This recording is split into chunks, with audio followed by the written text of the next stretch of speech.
በስመ አብ ወወልድ ወመንፈስ ቅዱስ አሐዱ አምላክ አሜን። በያላችሁበት እንደምን አላችሁ? እንደምን አደራችሁ? እንደምን ዋላችሁ?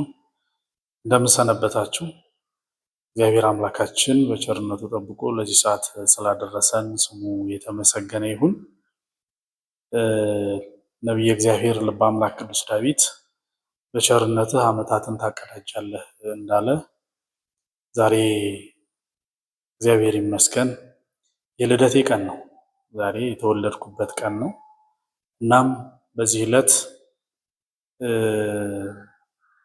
ይህን ዕለት ለእናንተ ማሳወቅ የፈለኩበት ሶስት ነገሮችን እንድናደርግ ስለፈለኩ ነው።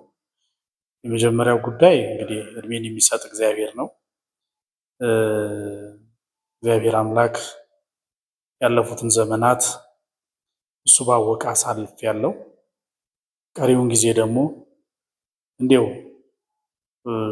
ዝም ብሎ እድሜ እንዳያልፍ ስራ የምሰራበት የበለጠ ነገር የማደርግበት ከምንም በላይ ደግሞ እስካሁን እንዲሁ ዝም ብሎ ያሳለፍኩትን እድሜ ጥቂት ስራ ሰርቼ የማልፍበት እንዲያደርግልኝ እግዚአብሔርን በጸሎት እንድጠይቁልኝ ይልቁንም ደግሞ መልካም ምኞታችሁን መስማት ስለምፈልግ ነው።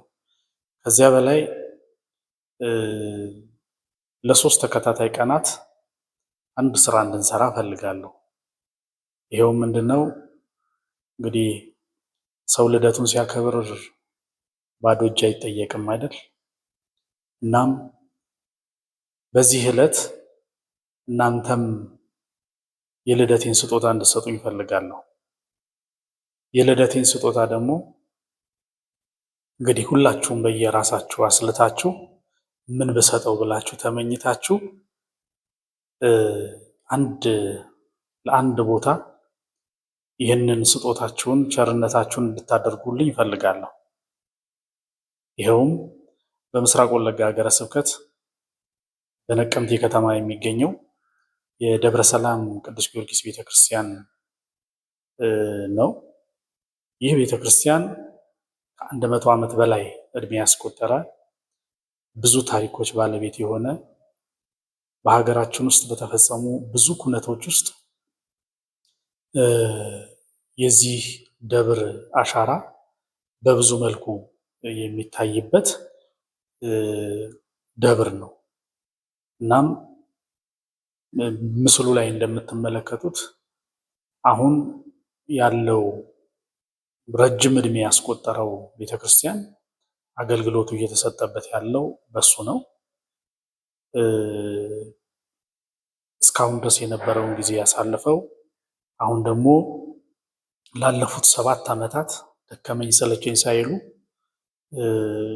አካባቢው የሚገኙ በከተማይቱ የሚገኙ ምዕመናን እንዲሁም ደግሞ በሀገር ውስጥም በውጭም የነበሩ በጎ አድራጊ ምዕመናንን በማካተት ላለፉት 7 ዓመታት ይህን የምትመለከቱትን አዲሱን ህንፃ ደግሞ ገንብተዋል።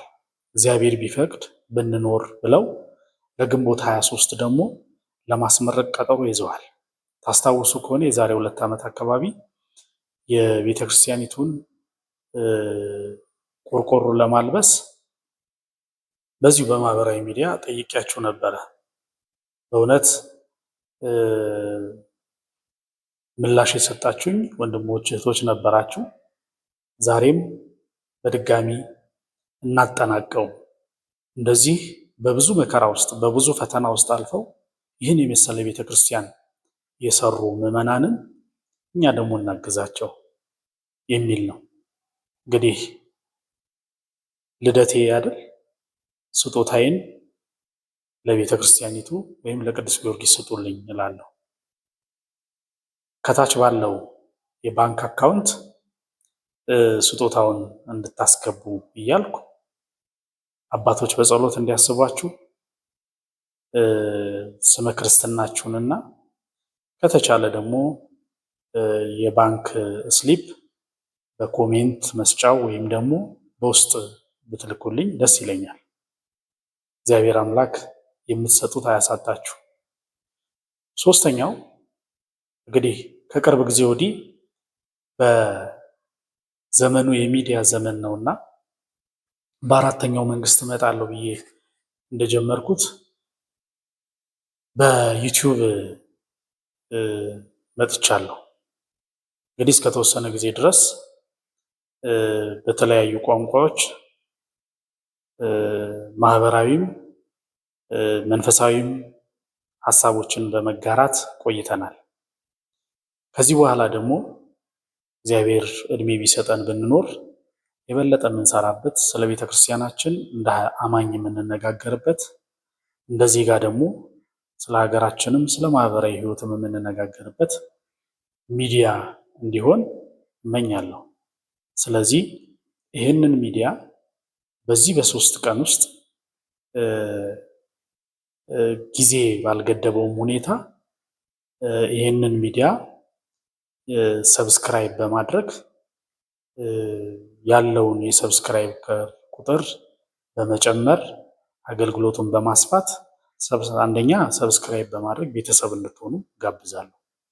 ሁለተኛ ትምህርቶቹ በተለያዩ ሊቃውንት በተለያዩ መምህራን የሚሰጡ ናቸውና ለሌሎች እንዲዳረስ ሼር በማድረግ ላይክ በማድረግ እንድትሳተፉ እፈልጋለሁ። ስለዚህ እንግዲህ ልደቴም ማደግ ወዳጅነታችሁን በዚህ እንድትገልጡ እፈልጋለሁ። እግዚአብሔር አምላክ ሁላችንንም ጠብቆ በቸርነቱ የምንሰጠው ሰጥተን የምንራዳው ተራድተን መልካም የምናደርገው መልካም አድርገን እኔም ደግሞ እድሜ ሰጥቶኝ የበለጠ ስራ የምንሰራበት ጊዜና ዘመን ያድርግልን እላለሁ። እግዚአብሔር ይስጥልኝ።